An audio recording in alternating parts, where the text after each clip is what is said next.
no matter the location. From O-A-K-L-A to L-V, I'm a Raider. Raider Nation, what's going on? You're watching the Raiders Report. Today's show, I'm breaking down the biggest winners and losers so far in training camp, and I tried to dress a little bit like John Gruden and Mike Mayock, so if you like the way that I look, give me a like. We are going to start here with the winners, and I'm going to rank them from 5 all the way down to 1. At number 5, it's Clelin Ferrell, who has added 13 pounds. I'm not going to say that it's all muscle, even though I've seen some reports out there saying it is. Maybe he's been using Panda Sups. No, but seriously, he's been doing everything right thus far in camp, and you're going to see a lot of hype. You're going to see a lot of best shape in his life season. Gruden has come out and said that they're going to move him inside and out, and they want to have him on the football field more, and I actually think that he's been able to take advantage of the fact that Max Crosby has been on the COVID list. Yes, he did return today, but coaches are expecting a huge, huge leap in year 2, and it's why they drafted him number 4 overall last year. So this is a quote from Paul Guenther on Ferrell. He's come back in tremendous shape. He looks like a different dude. He's a lot quicker, a lot stronger, so I'm looking for big things from him. So he had 38 tackles last year, and Ferrell did struggle with some weight, got sick, battled some injuries as well, did not quite have the season that we were all hoping for. So with 38 tackles as a rookie, I'm going to make you predict this. How many tackles for Clee in his sophomore season? I'm thinking a little bit around 49, 48. I don't think it's going to be that big of a jump. You're going to see a bigger jump, though, in Ferrell for pressures and sacks as well. But let me know, how many tackles in 2020? Let's now go to Javen White, UDFA out of UNLV, and this man has been impressing Gruden. He has been impressing Guenther. There has been a lot of hype around Javen, and shout out to Javen for the follow on IG. Much appreciated. Versatile player who's been able to really create spotlight at the linebacker position. Maybe could play a little bit of safety as well. He's starting to make a real name for himself on this team. So we did hit 50,000 subscribers, and I just want to say thank you. Much love to the nation. Y'all are my second family. We are going to be doing some giveaways, though, on our Tuesday live show. So make sure, in order to win, you hit that subscribe button, and you're watching Tuesday's live show, 6 p.m. Eastern Time, 3 p.m. Pacific. Going to be giving away some T-shirts, some hats, some Raiders gear. So the only way you can win is if you click that sub button. Next player here is a winner, Henry Ruggs III, and his speed has been getting a lot of attention. And obviously when he ran the 4.2740, we knew he was fast. The quote that I've seen, my favorite, was Darren Waller's today that came out and said, he's like a roach when you turn the lights on. He just skits away. And even Gruden said himself, like, you know speed. But then when you see Henry Ruggs running, it looks effortless. And the fact that coaches are super excited about putting him potentially in the slot as the Z, he's going to be able to stretch the field, and that's why you went out and drafted him. Derek Carr's excited. The entire offense is excited. And finally, we have some legit speed here, and Mike Mayock has compared him to one dude that really opened my eyes, Cliff Branch. As soon as I saw that comparison, as soon as Mark Davis came out and said that my dad has wanted to fill a Cliff Branch for a while, that caught my attention. So maybe this deal is going to be able to catch your attention. If you're a Henry Ruggs truther, if you think that he's going to be an absolute stud, and he's going to be, go get yourself a Henry Ruggs jersey. They are going quick. They are selling very, very fast, and I would imagine, because I'm putting him on the show, they're going to go even quicker here. So you can see the link below, chatsports.com/Ruggs. I'll put it in the comments. It'll be in the description. Make sure you're going out and getting a Henry Ruggs jersey before they are all sold out.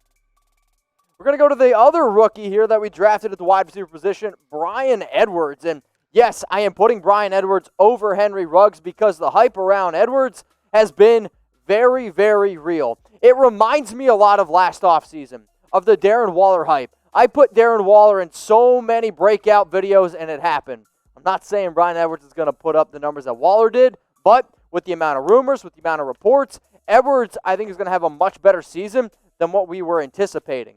So this is a quote from John Gruden. He's physical. He's got tremendous hands. And by the way, this is the most John Gruden quote I've ever seen. He's a quick learner. He's a businessman, too. John, what the heck is a businessman? He's not got a lot of other interests other than being a great receiver. He's a really focused young man. We're happy to have him. Bottom line, that's what a Gruden grinder is. Here's what Derek Carr had to say on Bryan Edwards. Bottom line, you can see it at the very bottom. reminds me of Green Bay Packers wide receiver Davante Adams. As you remember, Derek Carr played college football with Davante Adams at Fresno State. Adams is one of the best wide receivers in the National Football League. You're looking at a dude who only had 5 touchdowns last year, but has been able to put up some sick numbers. The biggest winner, okay, is somebody that you see on screen here. So, after this YouTube ad break, I'm going to let you know who the biggest training camp winner is so far. At number 1, it's Maliek Collins. And Paul Guenther came out and said on Thursday that he has been the best offseason addition we've made so far, that he reminds him a lot of Geno Atkins from the Cincinnati Bengals. Gruden also came out and said that he thinks Maliek Collins is going to be the key to the defense. Now, I mentioned it before, this is the prime time season that this player is in the best shape of his life. I wish I could look you in the eyes and say the exact same thing, but Maliek Collins has been creating a lot of buzz here. The reason I think is because he's a defensive tackle that's going to be able to get after the quarterback. He is helping the young dudes. He's helping a lot of younger players. So far, I think he's having the best training camp. That's why he's ranked number 1. So those were my 5 winners. If I left somebody off, hey, you can yell at me. That's what this show is all about. I know Raider Nation has never been shy about letting me know what they think. So who has been a training camp winner so far? Scroll on down, and please let me know. Time now to get into some of the losers. And the losers are the same thing. Rank them 5 all the way down to 1. Whoever's at number 1, that is the biggest loser. Nope, this isn't the television show. Nathan Peterman, not a lock to make the final roster. The reason why he made the list is for the simple reason coaches have been really hyping up Lynn Bowden Jr., and for good reason. They said that he can play in a Taysom Hill role. If you were to ask me right now, I would actually cut Nathan Peterman. I would keep Derek Carr, obviously, Marcus Mariota, because I have a lot of confidence in Bowden Jr. If worst case scenario, something happens to Carr or Mariota, keep another player, maybe like a Rico Gafford, maybe like another UDFA. I've seen Nathan Peterman, been there, done that. I think it's time for the Raiders to move on from him. At number 4, and I know some people are probably going to get mad at me for this one, but that's okay, rookie Tanner Muse, and really been struggling. There's been some reports out there that he might not find the football field on the defensive side this year. He could just be a special teams player. Now, when they first brought him in from Clemson, he played a little bit of safety. He's still learning the linebacker position, so I can understand the issues here. But if you're telling me right now who's been impressing the coaches more, Tanner Muse or Javen White, I've been looking at the news. I've been looking at the scripts. I've been watching the press conferences. So far, it's been Javen White.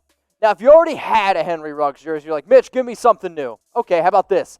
First time I'm showing this on the Raiders Report, this Raider Nation t-shirt. You can save 30% on this t-shirt alone. It's only $20.99, but it's not going to last forever. Limited time only. You can see the link below, chatsports.com/Raider Nation. They are selling quick, and I'm telling you right now, if you want this t-shirt, go ahead in the comments, in the description, go ahead and rep your favorite team. Rod Smith, next up here on my biggest losers, and he was put on the reserve/COVID list, and even though that Jeremy Hill has already been cut, as soon, and I mean as soon as the Raiders went out and signed Hill, that made me question their confidence in Rod Smith. And for a long time, Gruden's been looking for that big-time running back, the big running back that just is going to come in once in a while and take a few snaps off Jacobs' back. Rod, the team signed him, but the fact that William Stanback has been coming back, and from what I hear, has actually been looking pretty good. Devontae Booker is also there as well. Rod Smith is not a lock to make this team, and the fact that he is still not practicing is why he's a loser on my list. So will Rod Smith make the final roster? Give me a Y for yes, or I want you to scroll on down, give me an N for no. When I originally did my 53-man roster projection, I did not have Rod Smith making this team, and now with new reports coming out that the team does anticipate of giving Alec Ingold fullback a little bit more touches, I'm actually probably going to type my N for no here. We're going back to the wide receiver position. Do you know why? Because the next loser on this list is featured in one of the pictures that you see here. Yes, obviously it's not Henry Ruggs. So is it Hunter Renfrow? Is it Tyrell Williams? I'm going to tell you right after this YouTube ad break. It's Tyrell Williams. And the reason why I'm going to go with Williams here is because, yes, he came out and said that his foot's feeling much better. However, there is still no clarity whether or not it's 100% yet. When I interviewed Tyrell, he said it's been a long process, and I honestly believe he could lose his starting job, not in week 1, not week 2, not week 3, but down the road to Bryan Edwards, because he continues to flash and he continues to be a very, very good piece in training camp. Bryan Edwards, originally when he first came out of South Carolina, John Gruden said that, hey, I've liked South Carolina wide receivers for a long time. I like that their ability to play in the SEC is great. You're looking at the greatest wide receiver to ever come out of South Carolina. First in receptions, first in receiving yards, third in receiving touchdowns. So before I give you my number 1 biggest loser in training camp, I want you to let me know. Maybe give me some losers. And I understand that it's sometimes hard to look at the team that you love and say, that guy's been a loser. But that's part of it. That's what you need to do. John Gruden, Mike Mayock, they got to make some tough decisions. So I'm also going to make you make some as well.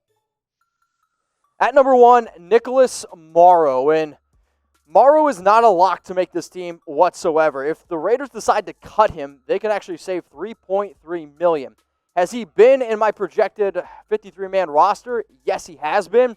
However, recently ESPN has projected him to be cut. And with all the hype around Javen White and the fact that they just went out and signed Bryce Hager is another indicator for me that Morrow might not be safe. When you look at his numbers the last 3 years, he's been productive. But the main reason why Nicholas Morrow, who himself was a UDFA in 2017, was productive was the talent. Paul Guenther came out and said on Thursday, for the first time since he's been coaching the Raiders, they have a lot of talent on defense, and that he finally has the pieces that he wants to be able to put there with confidence. This has nothing to do with Morrow. He's done a lot of great things for this team, but you're starting to see some younger faces come in that are just simply more talented and that are just simply have a higher ceiling. So, Morrow, that's my biggest loser for Raiders training camp. Raider Nation, what's going on? Is this the number 1 Raiders channel on YouTube? For Chucky Heads, believe it, baby. And if you haven't already, subscribe right here. I'm giving you Chucky Heads, news, rumors, Raider Nation rumors. And look at this, I'm making your life easier. Check out my next video. Thanks for watching, and go Raiders.